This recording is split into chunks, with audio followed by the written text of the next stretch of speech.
Tarefa árdua dos analistas e economistas que precisam estimar o valor do dólar para o futuro. Aqui no Brasil, as previsões feitas no primeiro semestre do ano caíram por terra.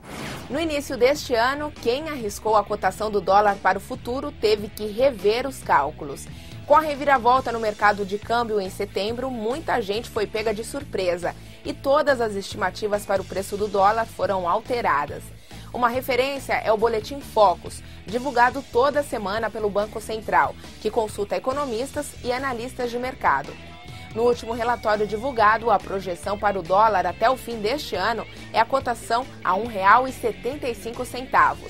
O valor está bem acima das previsões feitas no primeiro semestre de 2011, quando esperava-se que a moeda norte-americana encerraria o ano a R$ 1,60 ou menos. As previsões não são precisas, Lu, não são precisas. Efetivamente, nós fazemos exercícios. E esses exercícios que projetam um número para o futuro acabam mudando muito em função dessas variáveis políticas, econômicas, sociais que cumprem a sua finalidade como variável de variar. E ao variar provoca impactos inesperados e não previsíveis. Agora, a gente tem uma ideia razoável daquilo que possa ser o câmbio até o final do ano, não tem? Como você falou, uma banda, um intervalo de...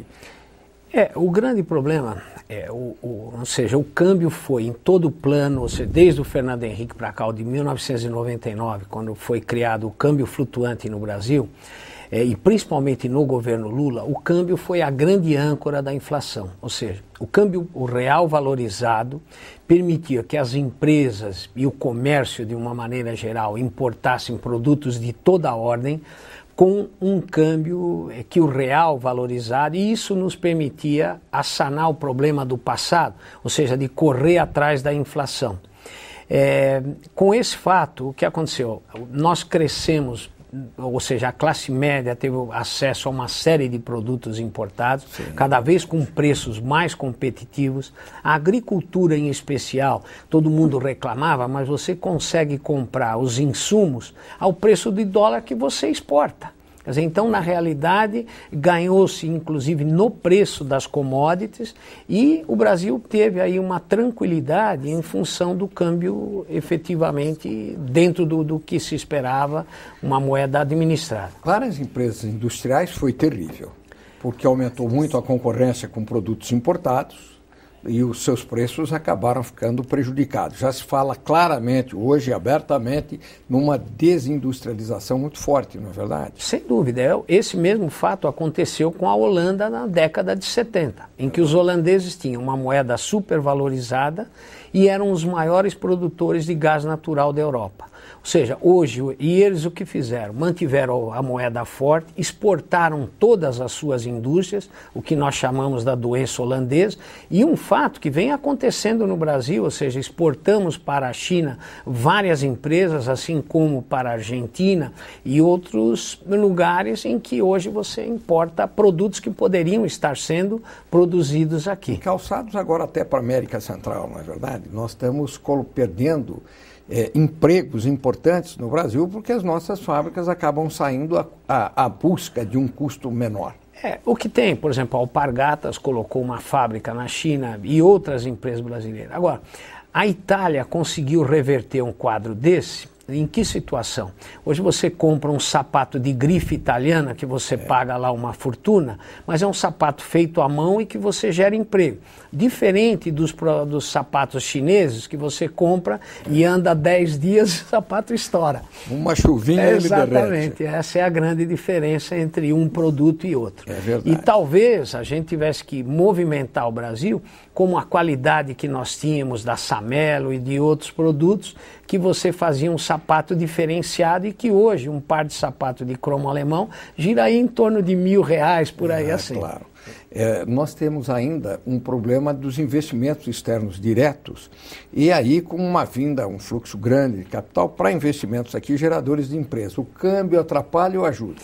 Não, o câmbio na realidade ele trouxe investimento direto e com a moeda sobrevalorizada, quer dizer, permitiu que as empresas viessem efetivamente para o Brasil, porque hoje nós somos um mercado de 200 milhões de consumidores, com uma classe C emergente, ou seja, em que você consegue ter crédito no mercado, e nós hoje somos o maior produtor de carro 1000, em que todo mundo consegue comprar com 60 meses para pagamento. É verdade. Bom, João, e ainda nós tivemos uma semana muito interessante com a introdução de um novo sistema de câmbio. Como é que isso ocorreu essa semana e como correu o mercado? Foi dramático. E nós tivemos um problema sério, ou seja, de sistemas em que nós já vínhamos fazendo os testes com... Porque o SISBA-100 era o sistema mais antigo implementado por Banco Central, há mais de 35 anos.